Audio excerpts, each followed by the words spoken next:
Well, greetings, everyone. Welcome to the Wednesday, September 10th, 2014 episode of Free Webinar Wednesdays.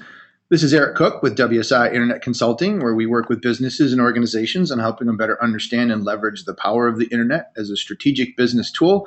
You can learn more about me and WSI online at www.poweredbywsi.com. With me this week is my good friend and Free Webinar Wednesday partner, Mr. Jeff Simpkins. Jeff, say hello to everybody out there in Free Webinar Wednesday world. Greetings, everybody. This is Jeff Simpkins. I'm with Community Bank Consulting, Inc., and you can learn more about me and Community Bank Consulting, Inc. online at www.communitybankconsulting.com. Excellent. 2 weeks in a row, we got another record going, a winning streak. Well, I know we both have some travel coming up, so October there will be a few weeks that there will be no free webinar Wednesdays. There will be. So, but until then, we've got 60 minutes, 57 minutes to fill, and plenty of attendees that are joining us live. So I'm looking forward to it because, last week we got going and talking, and I had a big old laundry list of things that I wanted to chat about, and we got into, I don't want to say into the weeds, but we got into some things that I think were well needed and some questions, and I thought we, covered some pretty cool stuff. And it's funny, I was at a meeting just this week and had a conversation, and somebody had the same question that we had last week of how do you create a hashtag? And I was prepared to answer that, and I even used your folder label analogy of defining a hashtag, and they're like, oh, I get it. And I gave you full credit for that reference, Mr. Simpkins. So, I'm sure your royalty check is in the mail. So, I think you had a charity fundraiser at Cedar Point. I did. That you mentioned. Yes. Bring us up to date on that. I did. I say I survived the Rev 3 triathlon at Cedar Point. As you may recall, I did what's known as the aqua bike competition, which is basically I swim and I bike, and I did not run. I dislocated my kneecap in a training exercise, I guess we'll call it. And so I decided not to run the 13.1 miles, but I did swim and I did bike, and it went really well. This is the donation page, and I want to give a shout out and thank. We had announced this last week, and actually during the presentation, we had a couple of donations even come right in. So people were doing a little multitasking, which is good. We certainly do that, but it was really, really cool that we got some donations to help support the Children's Neuroblastoma Cancer Foundation. So it was good. I ended up finishing second in the Clydesdale division, and the swim was probably one of the most difficult that I've ever experienced. Pretty significant waves out on Lake Erie. And I was just really glad to get back to shore after my 1.2 miles in the water. So if anybody's curious what Lake Erie tastes like, just send me an instant message afterwards, and I'll be happy to fill you in, because I definitely got more than a mouthful. There's probably a single word you could use to describe it. Yeah, yuck, I think would be probably the most politically correct term I could use. But gives me a whole nother sense of respect for the people that go into something like Special Forces and Navy SEALs. And I'm thinking, all I'm doing is swimming a triathlon, and these guys are in the ocean, and holy smokes. So, but survived, spent some time in the park with my buddy Shane, and kind of remembered Christy, obviously, while we were there, and was able to raise almost $750. I'm going to actually leave the donation page up. Not that I'm pimping from our donations, but the donation page is up for the entire month, actually, because September is National Childhood Cancer Awareness Month. So I know that there were some friends and family members that didn't get a chance to donate before the event, so they're going to come in afterwards, and some people that are mailing checks and whatnot. So it's a great cause, and the money goes directly to them. I don't get a stitch of the money. It's all for cancer and, trying to fight this deadly disease. So 9 years old is not when you're, supposed to leave Earth and go someplace else. So it was good. So I think you did manage to have some fun as well. I believe I saw a picture of you on Facebook, and perhaps you had a beer in your hand at some point. yeah, I think after the event, there's usually and maybe even Saturday before I might have indulged in some, although not very much. But yeah, celebrating that, getting it finished, and being with a buddy in Cedar Point, you kind of get a weekend to be like a kid for a while, so it's pretty cool. So yeah. Well, they are famous for some of the best roller coasters in the, I know in the U.S. and maybe in the world. That park is well known as having awesome roller coasters. Yeah, yep. They definitely do that. So, so I'm assuming you did not swallow lake water this weekend. So, anything new and exciting in your world? Well, I was in the lake this weekend, and I probably did manage to swallow a little water while my black lab was making me chase the balls I was throwing with her, but nothing like the lake water you swallowed. Yeah, well, nice. That's good. Last weekend was awesome. I am making a specific point of getting in the lake as many times as possible of late, because I know there's not that many weeks left that's going to be an option. Yep, absolutely. So, well, let's get into our let's get into it. Absolutely, and probably should have provided this disclosure earlier on, but for those of you that might be new to Free Webinar Wednesdays, it is more than just me and Jeff talking about the weekend. All of the Free Webinar Wednesdays, although that's probably one of the most fun parts, right? All of our shows are recorded and made available at freewebinarwednesdays.com. Again, referencing last week's show, I thought we covered a lot of really great stuff, and there were certainly some things that we had talked about that I was planning on just kind of doing a high-level review, and we ended up going into some pretty nitty-gritty details, talking about how to customize a bit.ly link and shorten URLs and the Google URL Builder and the advantages of tracking when people are clicking on images and links and banners. So if you didn't have an opportunity to take a look at that, or you were in it and you'd like to check it out more, go to Free Webinar Wednesdays and scroll down. We've got the archive there for you, so you can check that out. So, as with all weeks, we do like participation. We had a lot of great comments and questions last week. So as we're walking through this week's discussion, if you have an observation, comment, thought, or anything else that you feel like sharing, feel free to go ahead and type it into the chat box and send it to us. And we love to hear from our attendees live. If you're listening to this on a recording, not going to be so easy to do that. But if you're live, send us a note and let us know. So, all righty. Well, I have, and you can see kind of my very last tab here. If I unhide my little alert, you can see I've got Apple waiting around. So I figure if we talk about Apple now, we probably won't get to much anything else. They made a little bit of an announcement yesterday that we'll go into, and Jeff, I know you actually listened to it live. So there's some new things going on at Apple. Pieces of it.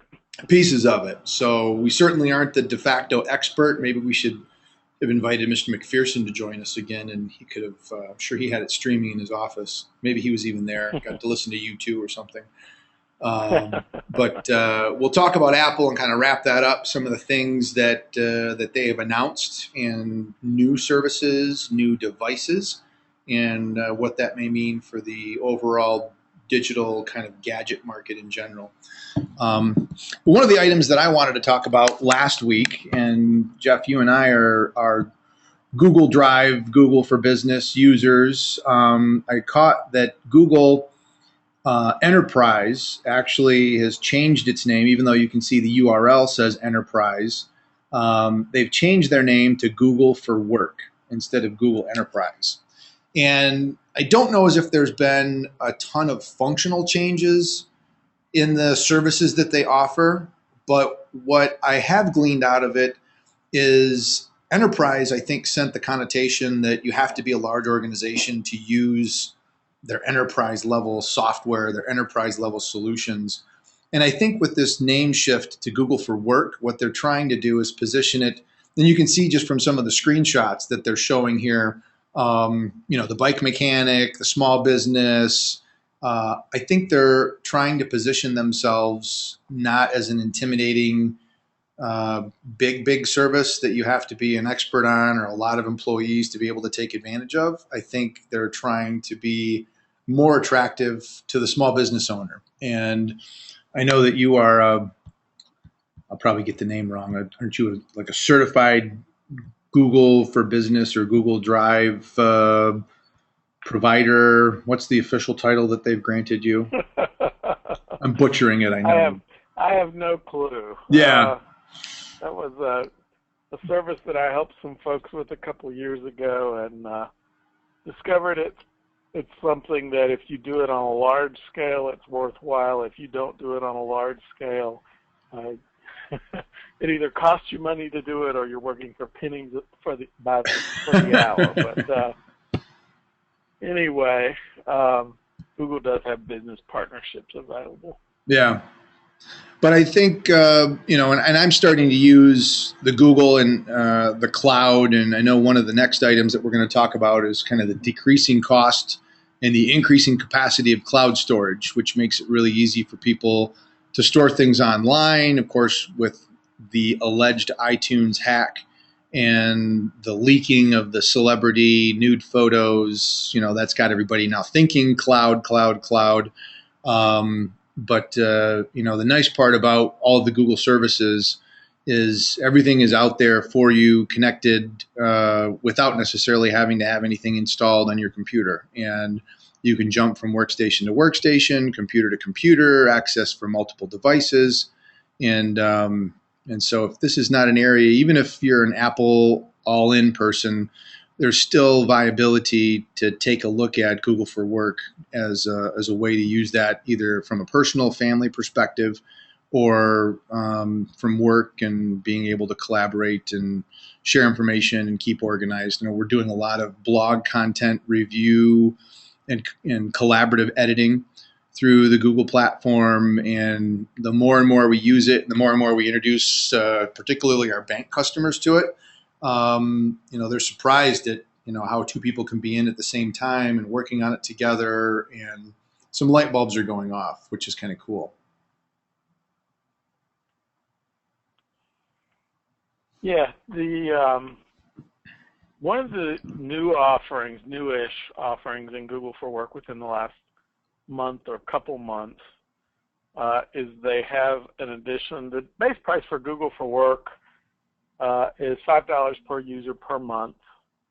I think if you pay monthly, I think it's $50 per user per year if you pay annually.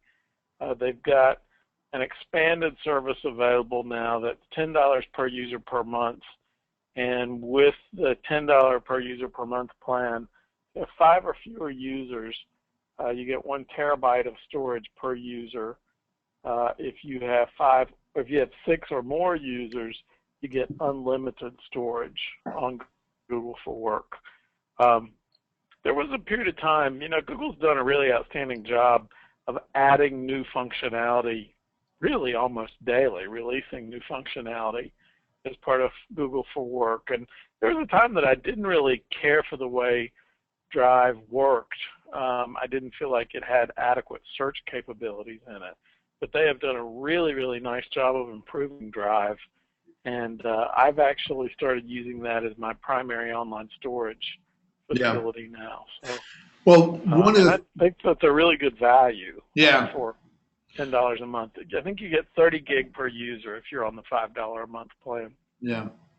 I did notice that upgrade because, as with you, we'll talk about Dropbox because I've used that interface quite a bit. And then I also have a Hightail account, which formerly was YouSendIt. Google Drive has changed and given you the ability now, much like a lot of the file directory systems on an operating system, where you can look at it either in list view or folder view. You can double click on folders and open them. Performs much more like a desktop experience, even though you're running everything directly through your browser. I have within my Google Plus account, my photos are being synchronized from my device. So anytime I take a picture, so all of my funny pictures of my buddy Shane crossing the finish line because he was hamming it up quite a bit, those automatically get synchronized when I get a Wi-Fi connection into Google Plus. I've also got them synchronized through Dropbox. So I'm a little bit redundant, but I've had enough computer crashes in my day. I'd rather have 2 copies of everything than no copy of everything.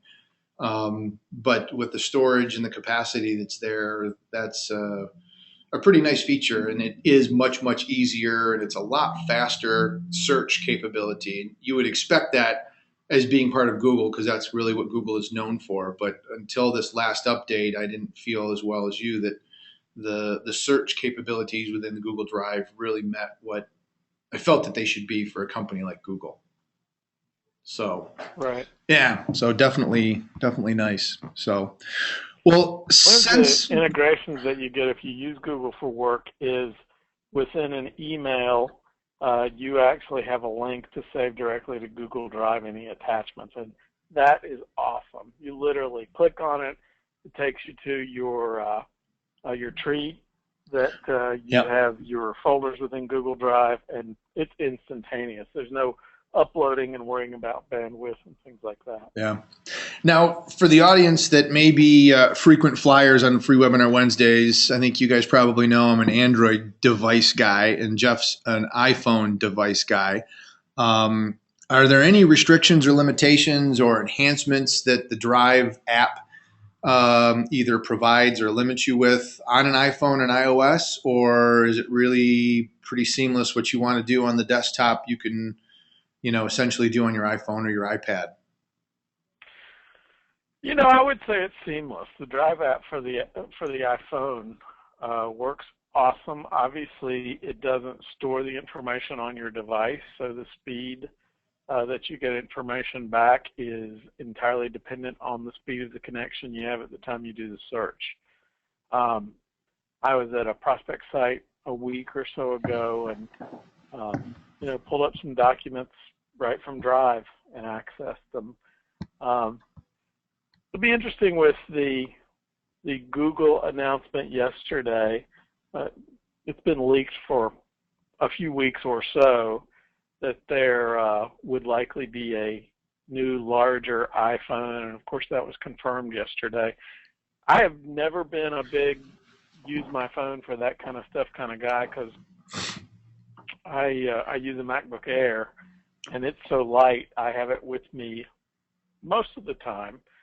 So we'll see if when I make the switch to the larger iPhone, which is my plan at this point, sometime within the next few months, if I find myself using my phone for more functionality of accessing documents and Drive, email, and things like that. Yeah. Well, I guess since we've already started the conversation about cloud and storage and talking about even the opportunity or plausibility of unlimited storage in Google Drive, I know Dropbox is a service that you and I have talked about quite a bit, and there was a release that went out in August. I found this and queued it up, and we were going to talk about it last week, but we ran out of time.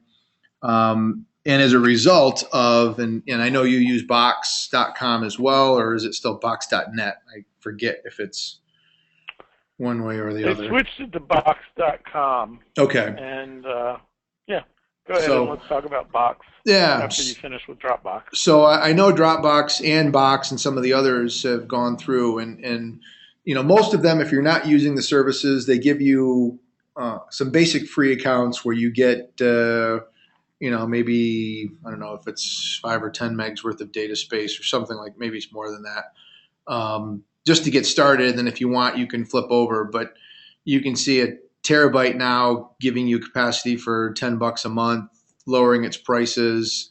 OneDrive from Microsoft is another pretty popular storage platform that's out there. One of the things, again, that we've got across both of our phones, both my wife and myself, is I've got the same Dropbox account logged in on both phones, and the camera is connected to the Dropbox account. So anytime my wife takes a photo or I take a photo, it ends up saving it into the Dropbox camera uploads. So we've always got a nice update archive of everything that we've taken pictures of. So that makes it pretty convenient. But the other thing that, and I don't know if Box offers this, I don't know if Drive offers this, But if we just pop over to Dropbox directly, I can't really log in other than, let me see here. Yeah, we're going to actually see all of my info. So I'm going to log out here real quick. When you go over to Dropbox, they've got a Packrat service, and I subscribe to that. I think it's like an extra $34 a year, and that is an add-on that gives you the ability to go back in and recover any deleted file that had been archived on their platform for as long as you're a subscriber. And they were eliminating the Packrat service as an option and providing, I think it was a year or 2 years of go back. And then if you didn't want to pay the $40 a year, you could just satisfy the 1 or 2 years go back capability. I elected to pay the extra $40 just in case, and we've got a lot of our business files and stuff stored in there. But I don't know as if Box or even Google Drive has that capability. If you delete a file, whether it's intentional or unintentional, you can go back and get that at some point down the road. Kind of a nice little safety net for you, if you will.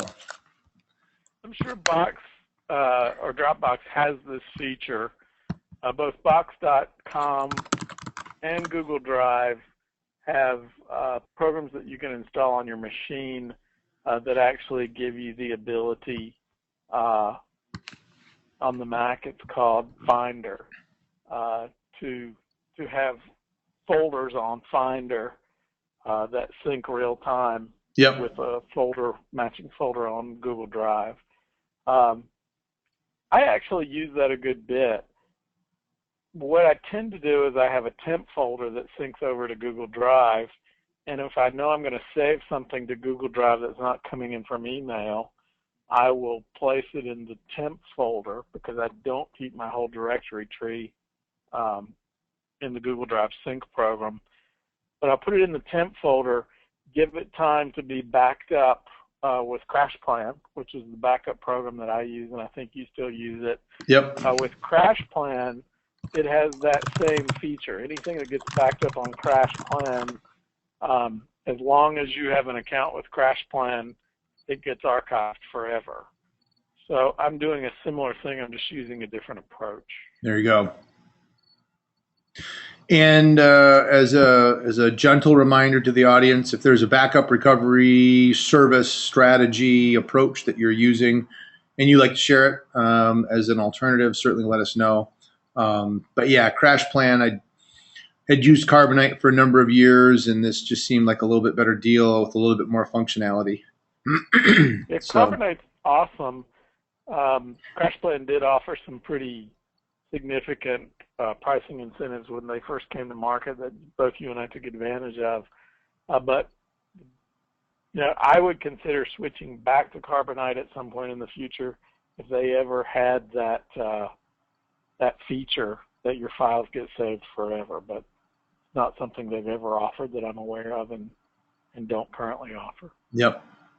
So, but the good news is for all of these plans, your data rates are getting slashed. I think the other common cloud storage platform that a lot of people use is, in addition to the Microsoft platform, is the Amazon cloud.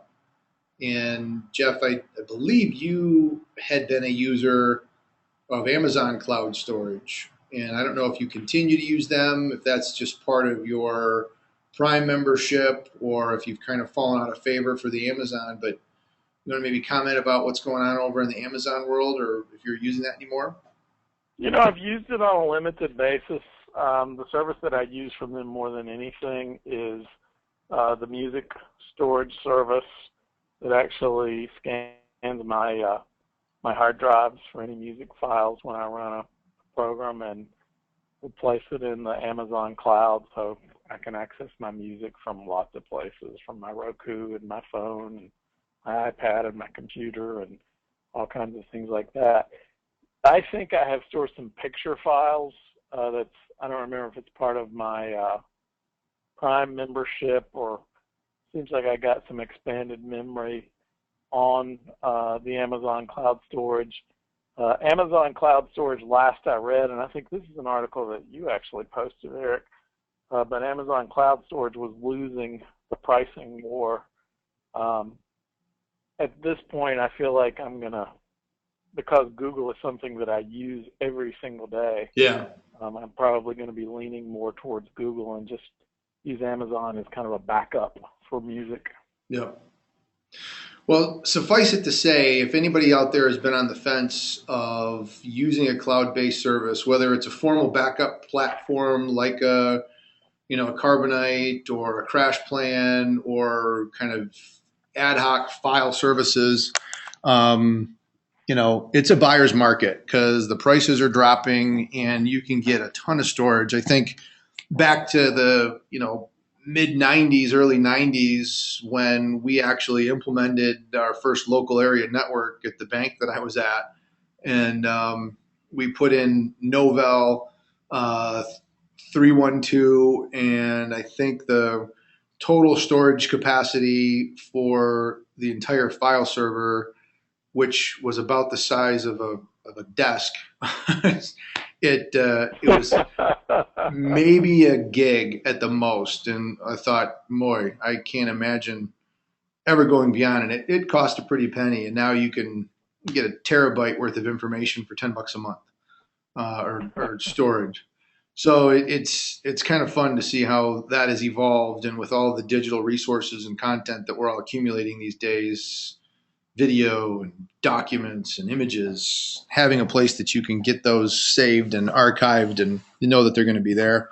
That's an important thing. So cool.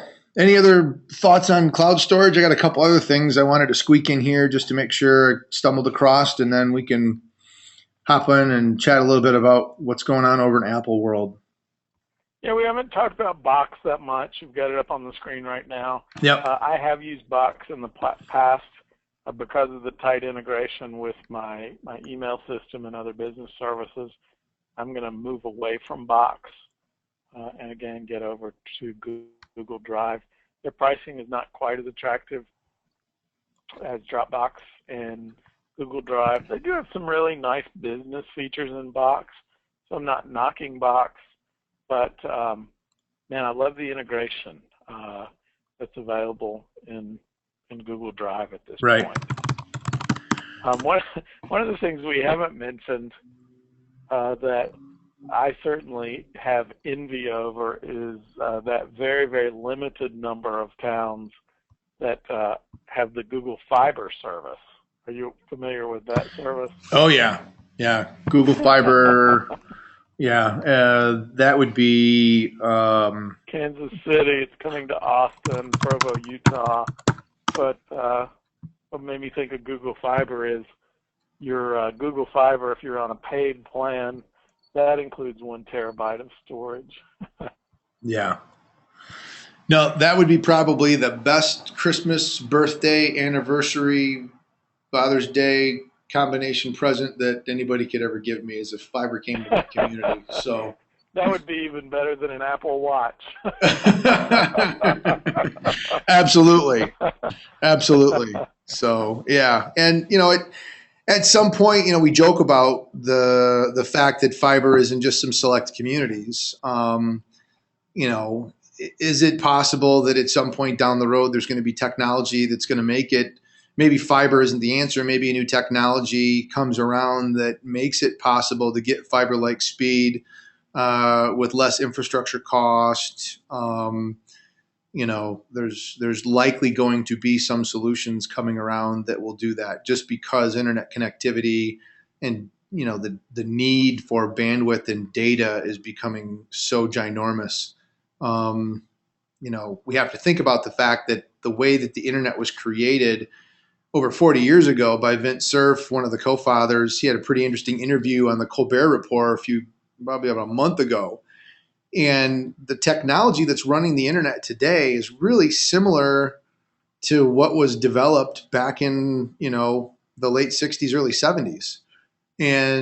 But when the internet was created, we didn't think of audio and video and email and social networking and messaging. And, so there've been patches, there's been updates. I don't know if people realize, but we actually ran out of IP addresses a few years ago and had to migrate from what's known as IPv4 to IPv6. And so, thinking about it as a residential development, we ran out of addresses and couldn't deliver mail. We had to figure out a different way to number the mailboxes so that we could continue delivering mail to everybody.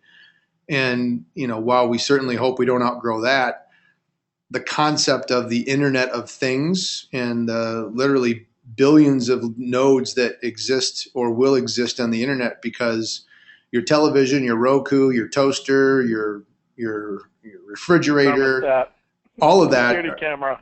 Exactly. Those are all going to, if they don't now, they will at some point have the requirement for an IP address, because they're going to be connected and they're going to be communicating with one another. And you're going to want to have access to control your security system and turn your lights on and check your drop cam. And so it's no longer just human beings. I can't validate this with a citation of the source, but I had heard there are more things on the internet now than people. The devices outnumber the humans because there are just so many things that don't require human involvement. So, yeah.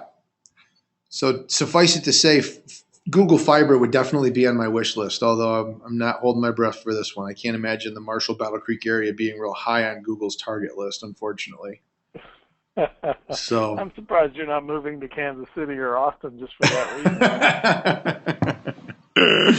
Yeah, there's another individual in our household that I would have to convince to move away, and I don't think that's going to happen. My wife kind of likes it there, so yeah. Well, I've had the good fortune of visiting Austin a couple times in the last year, and I can tell you it wouldn't be such a bad place to live. Yeah.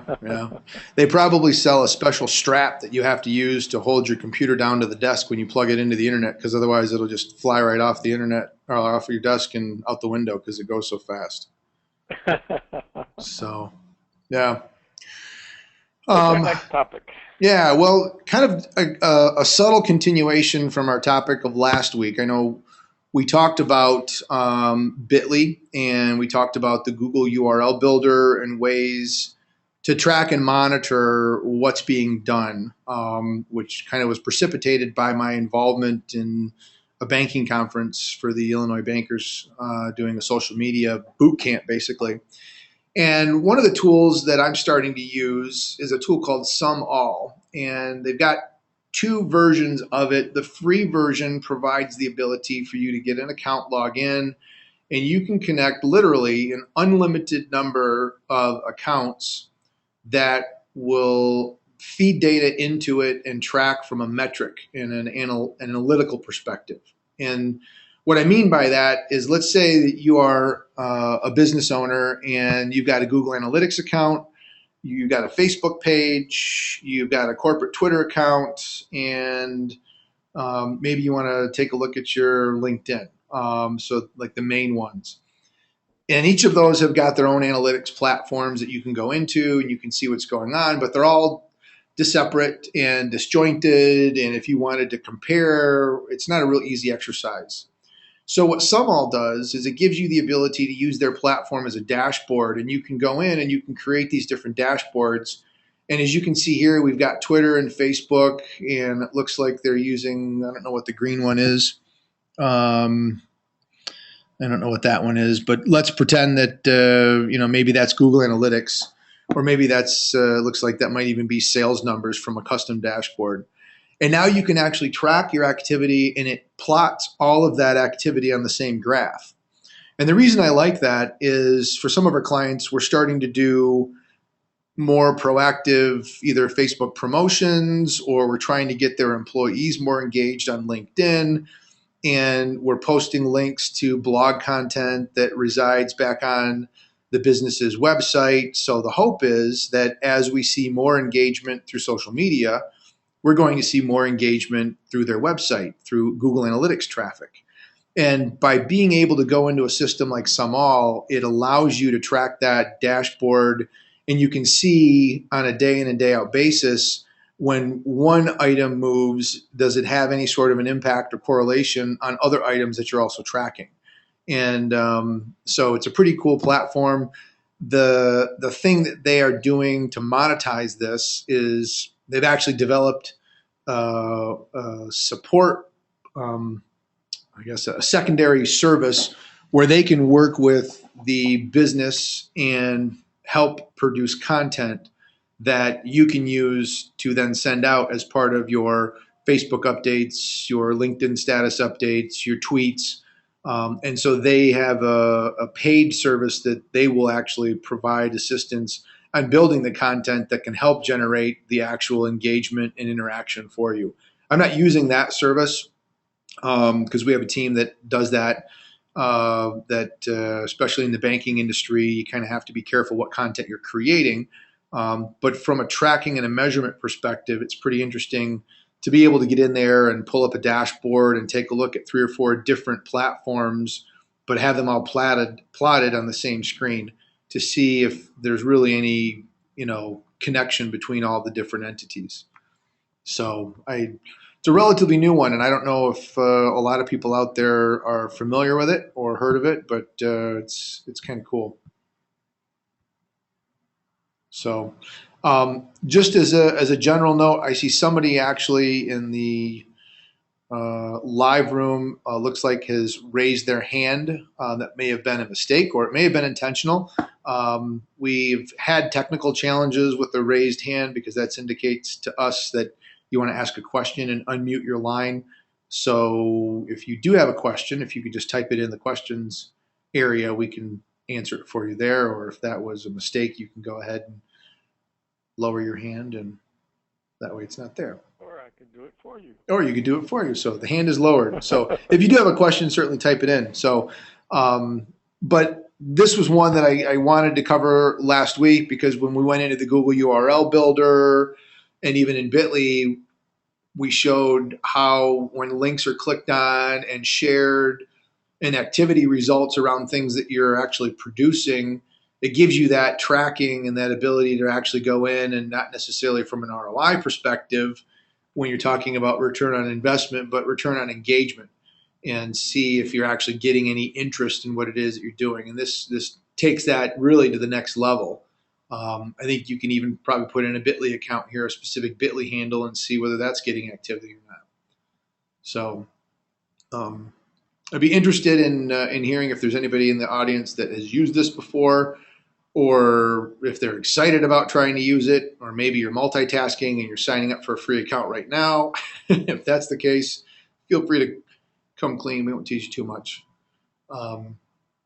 But that was one. And then as we talk about kind of measuring ROI, I always in my presentations, in my presentations, kind of scratch out ROI, and I usually say ROE. So instead of return on investment, I like to say return on engagement.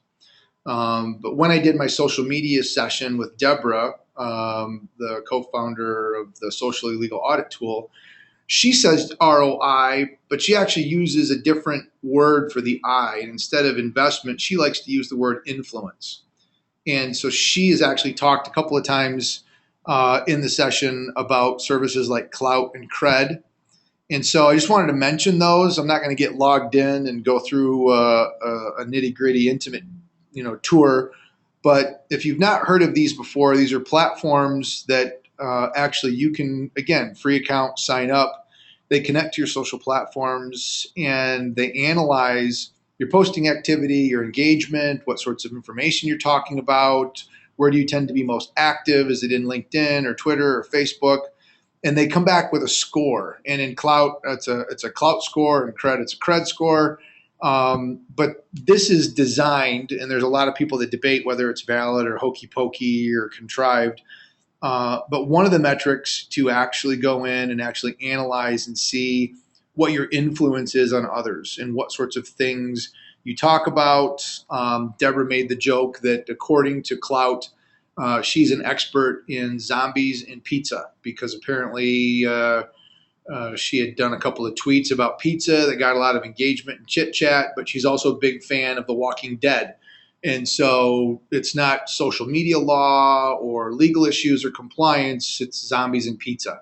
But if anything, if you've not done something like this before, it's kind of an interesting exercise because it's a mirror of, or at least to a certain extent, a mirror of what maybe a service like this, which maybe is an assimilation of the internet itself, but a mirror of what the internet thinks you are all about and what information you're sharing and what persona you're putting forward.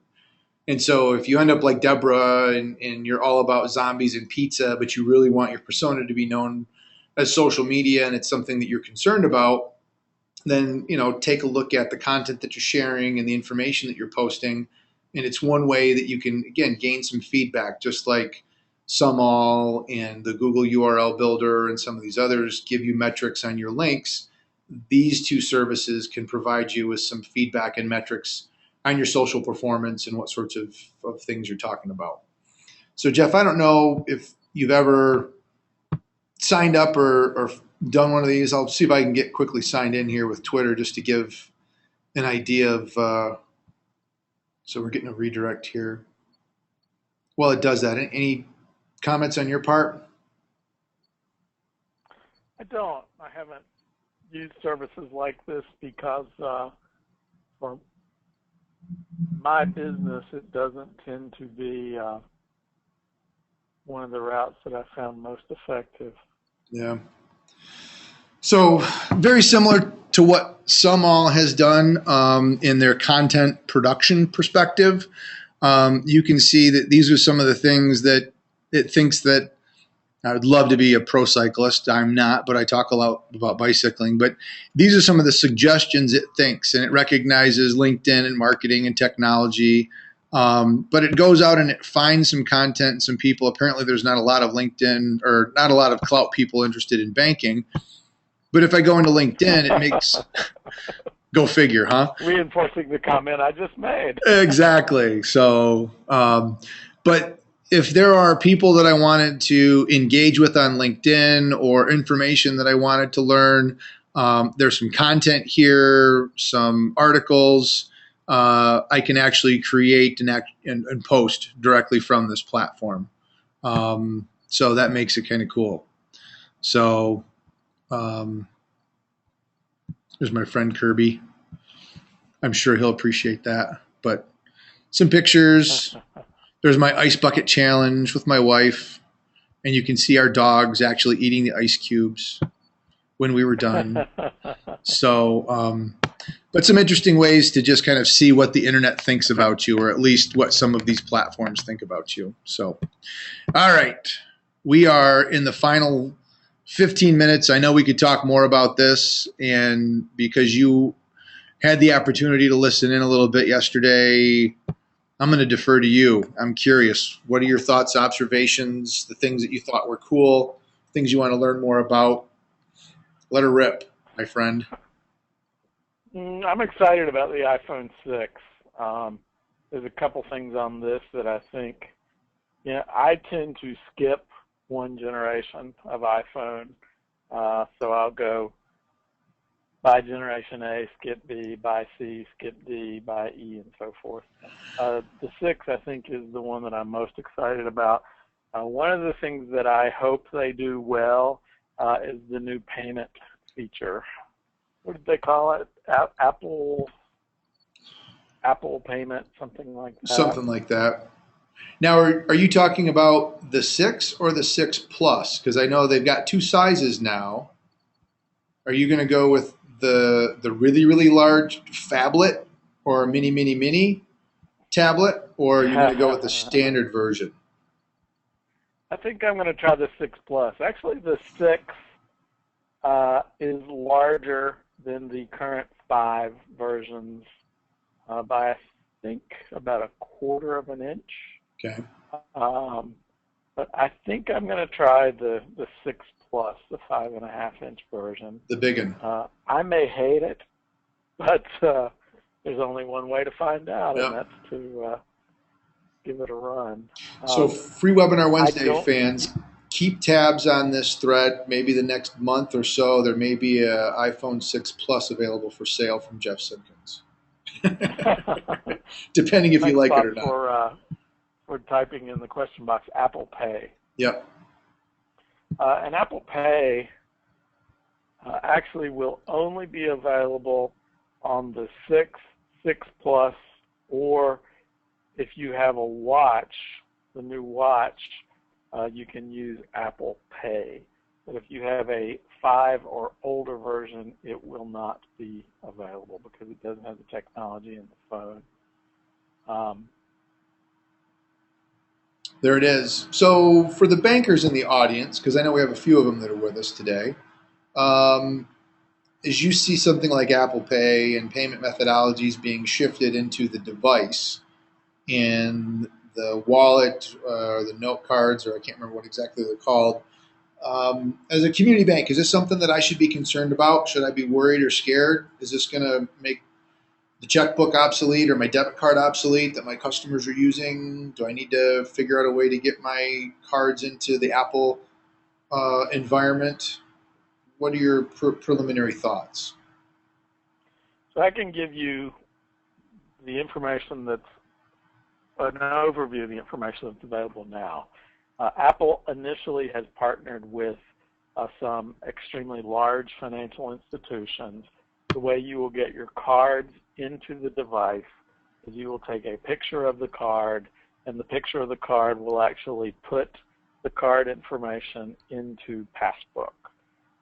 Unlike the Google device, the card number is not actually stored on the device. What happens when you use the Apple Pay feature is that it will go out to the financial institution, it will get a token from the financial institution, it will come back, and it will provide a unique one-use card number that will actually be transmitted to the merchant. So the possibility of fraud is significantly reduced, since each time you use the device, as it's been described at this point, there's no swiping mag stripes, there's no keying in card numbers, there's no getting the security code off the back of the car. Every single transaction has an electronic token affiliated with it that generates a unique card number. Interesting. That's what's being publicized. Yeah. I guess my question that came up as soon as I was listening to it describe is for recurring transactions. I wonder if you're going to have the ability to use the Apple Pay feature if you're doing something to set up a recurring transaction, because one of the things that they're promoting is how great it will be and how much easier it will be than anything that's been available on the internet so far. The names that come to mind that they've partnered with, the card names, the networks, Visa, MasterCard, and American Express, but then you see the participating banks listed there: Bank of America, Capital One, Chase, Citi, and Wells. And then they've got some of the larger players that are coming in the near future. They claim that the brands that are going live with them on rollout actually drive about I think I heard 80% of the transactions in the United States. Yeah, these are the stores. So right. Yeah. So moving on to another thing that came out as part of the announcement yesterday, there are lots of things in the new phone as well as the watch that are health and fitness related. Some really cool features.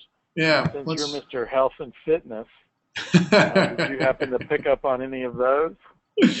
Well, it would have been nice if they, I don't think the watch is waterproof, so it wouldn't have done me a whole lot of good in my triathlon. And two, it doesn't have any sort of an inflatable mechanism to help me keep from drowning in Lake Erie. So it would have some pretty serious waves. But I do know, and you take a look at the back of this, I have a Mio Alpha watch that actually collects my heart rate through a light sensor that reflects capillary action at your skin surface. So that's how it measures your heart rate instead of a typical chest strap.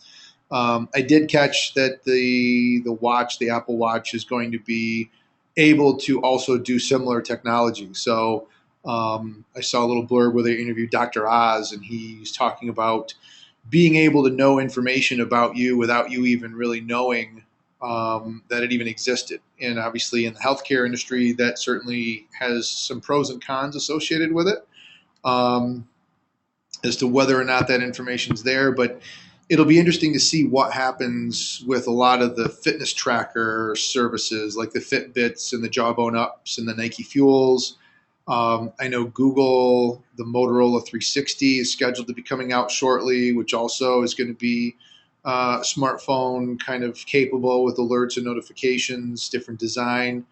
Um, but you know, I've bought into the fitness tracker mentality. I now that I've used a Fitbit for a couple of years, there's a few things that I think as a fitness tracker that it should have that it doesn't. I know one of the things I was looking at one of the new Garmin, and I think the Apple Watch has this, is it can monitor, and if it detects that you're sedentary for an extended period of time, it'll give you a little nudge and tell you to get up from your desk and walk around. And often that would be helpful for me because I'll sit down at the desk and I'll get there at 7 o'clock. I won't even get up for lunch, and before I know it, it's like 4:35, and I haven't gotten off my butt all day. Not because I'm lazy, but That as because well. I just get there and I need a little nudge to say, hey, get up, walk around, get the blood flowing. That could be done with an egg timer that you buy for $2 at the grocery store. So do you need to have, who knows what the watch edition with the gold plate it's going to cost? But I think the entry level is $349 for one of these things. So, do you need something like that? This isn't something that people have to have, but when the iPhone came out, it wasn't something anybody had to have either. They kind of invented it. I don't want to say they invented the smartwatch, but there are some things in here that I think other smartwatches don't have. They've been silent on battery life. I think that's one of the inconvenient things that they need to solve is, am I going to have to take my watch off every night and plug it in? And if I don't, I'm not going to have a watch. So that's inconvenient. Is it going to be waterproof or not? Probably not. So there's a few of these things. And again, if we've got any Apple heads out there that have had an opportunity to take a peek at the watch, would be very curious to hear what you guys are having to say about it. You make a really good point about the watch being waterproof. I use a Garmin fitness watch. I don't remember what the model's called or anything, but I use it with a strap to monitor heart rate when I'm running, and it tracks the GPS for distance, things like that. But, if the Apple Watch is not going to be waterproof, man, that's going to knock out a lot of the really positive functionality for a lot of people. Yeah. You mentioned Garmin, and one of the devices that I'm actually eyeballing, I had my second Fitbit failure. Unfortunately, the device just stopped taking a charge. To Fitbit's credit, they've been great at getting it replaced. They look the order up, they send it to me, no questions asked. They've never charged me shipping. But somebody turned me on to the Garmin Vivo Smart. And if I had to buy a new fitness band today, this is likely the direction that I would head, because it can provide some tracking information. It does steps. You can synchronize it with a Bluetooth capable phone for text notifications. So it forms almost like a smartphone. It has tracking capabilities. If you use a heart rate strap, you can get your heart rate. It obviously monitors your steps and distance, and it's completely encapsulated and also waterproof, because I wear mine swimming and shower, and I never take it off. And so this is one that part of me was secretly hoping that Fitbit would come back and say, nope, we've already replaced it once. You're not going to get another one. And that would have given me an excuse to go buy this. But they sent it to me, and I'm getting a new one. But at some point, this device, it's a little bit more slimline. It is waterproof. The battery will last 7 days, it says. There's another device that isn't as intelligent, doesn't connect with your phone. This one is a little bit bulkier, but they say the battery on this thing will last almost a year. But it doesn't have, it's, like I said, it's a little bit bigger, and it doesn't have some of the smartphone capabilities with it.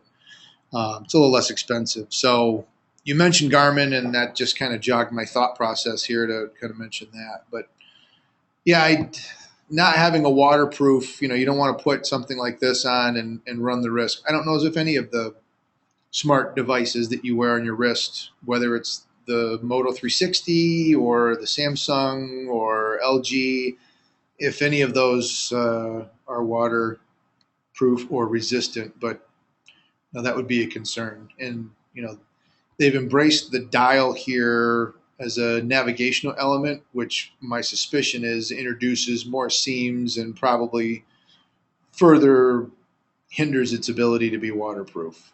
So, Right. yeah. But it'll be interesting. I don't think it's really going to be available for a while yet, so it's not something that you can go out and get today. But it'll be really interesting to see how it evolves and read some more reviews once people actually get some hands-on experience in real world. Because most of the reviews that I've read, they've just been demos, and nobody knows how long the battery's going to last, and some other functional questions that people just don't seem to know the answers to. But I think the concept of a fitness, health kind of activity tracker is certainly one. The writing's on the wall, and more people are building that into their devices. And it's heard an interesting story. Somebody got credit for about 6,000 steps because they wore their Fitbit while they mowed the lawn, and the jostling of the tractor made it feel like they were walking. So they got all this fitness credit for mowing the lawn on their riding lawnmower. So they're by no means perfect. I like that. Yeah, that's for sure. So it would only be better if they were eating Krispy Kreme donuts while riding the lawnmower. Exactly. So not only were they not getting steps, they were actually doing damage, but yet getting credit in the Fitbit community. So kind of funny. So, but anyway, well, I've been very tempted to download the new operating system in the beta form to my Mac that Greg talked about when he was on a few weeks ago. But I started one time, and one of the things that I had to agree to scared me. So I'm going to wait until general release of the next version of the operating system for the Mac. There you go. Cool.